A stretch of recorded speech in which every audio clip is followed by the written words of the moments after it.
La la la, hey, yeah, yeah. August is bat season, and since we're partway through, well, almost halfway through July, it's time to talk about how to avoid doing what I did, which was having an entire colony of bats in my attic. Yeah, because they should have bat homes. They should have bat Yes. homes. They should not be living with me. Not in your home. Not living with me. But here to tell us about it is John Eldridge from Skedaddle Humane Wildlife Control. How are you? I'm doing well, thank you. How You are guys are super busy, though. Right now we are, yes.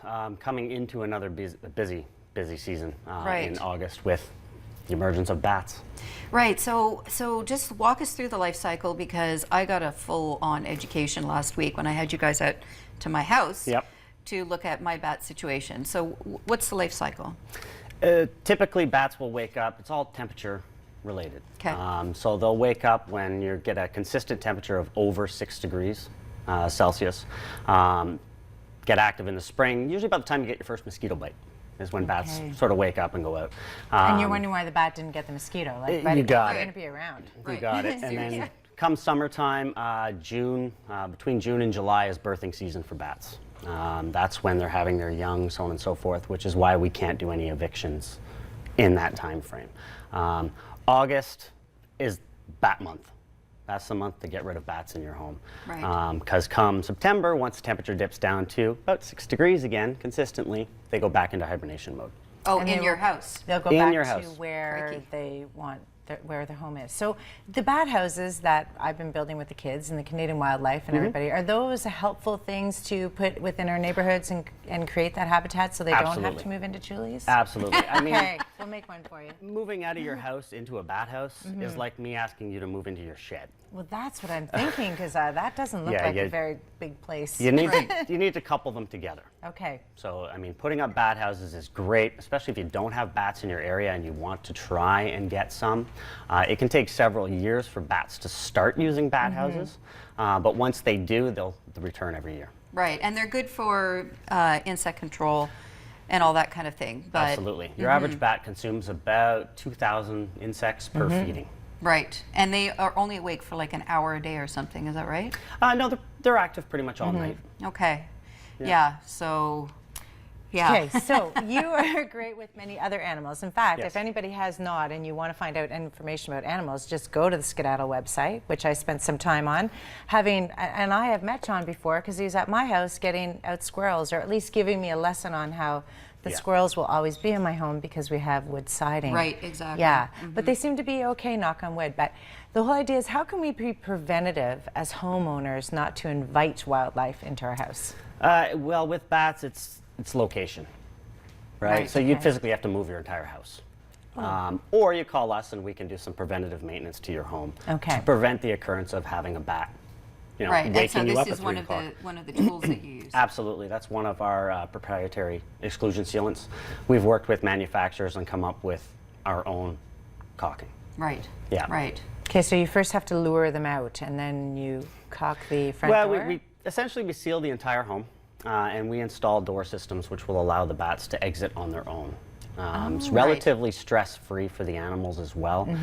So there's no guy behind them with a club trying to get them out. Which is what Joe wants to do, Yeah. but apparently they're protected. Isn't that special? Well, no, they're good. Not in your house. You just have a nice home. They're really, really good for the environment. Yeah, Absolutely. yeah, sure they are. And so, what other animals are you focusing on at this time of the year? You talked about seasons, so you've got There some are seasons. different seasons as far as different critters in your home. Okay. Middle of summer, when it's scorching hot, things tend to taper off a little bit. You may still get mice coming in because you've got your AC running. It's nice and cool in there. Right. Some raccoons are on the tail end of birthing season, which means mom and baby still might be residing in the attic. And squirrels, of course, will be starting a second baby season very shortly. Okay, well then my other last question, because you're full of information. Now that the squirrels have moved out of my home, what Yep. are some things I could do to try and create them not coming back in? Like, other than the keep out sign, which they don't seem to They listen to. disregard it. No, they totally do. Essentially, it's a lot of preventative maintenance to Yeah. your home. Taking a look around your house consistently. How many people look up when they walk into their house? True. Nobody. So it's like all around the perimeter of your house. Looking up and- Exactly. You get us in there. We take a look at your home. We give you a full property assessment, details about everything about your house as to where critters can come in. Be that bats, mice, squirrels, raccoons, birds. Yeah, even Birds, skunks. haven't had those. Have you had birds? Yeah, I've had birds. Okay. I've had mice, squirrels, Wow. chipmunks. You need a cat. You should get Larry. Yeah, Larry, Larry. no. Larry. From- yeah, yeah, 10 you should. Downing Street. He could Yes, he he could could bunk come with in. us. Yeah. Sort that whole thing out. So just in terms of some of the people might say, well, it's not so bad, but what are what's some of the damage that these animals can do? They can do a lot of damage to your home. Squirrels, for example, rodents. Their teeth continually grow. They have to chew. So they're chewing on your wires, your insulation, the wood structure of your home. We've got raccoons are just big, so they trample your insulation. Essentially, your heating cost will literally go through the roof. Wow. Absolutely. With bats, it's more the droppings. Everybody's heard of bat droppings being toxic. Of course, you just don't want that in your home. No, Okay, so they are toxic. I just don't want them in my home. In No, large that's quantities. fair. Whoa, look at that cutie. Is that There your you go. guy? Yeah, that's not my guy, but that's certainly. Yeah. I Hey, don't- guy. I don't want to. Yeah. See. Oh, there he is Look, again. it's not cute. I think he's laughing at you.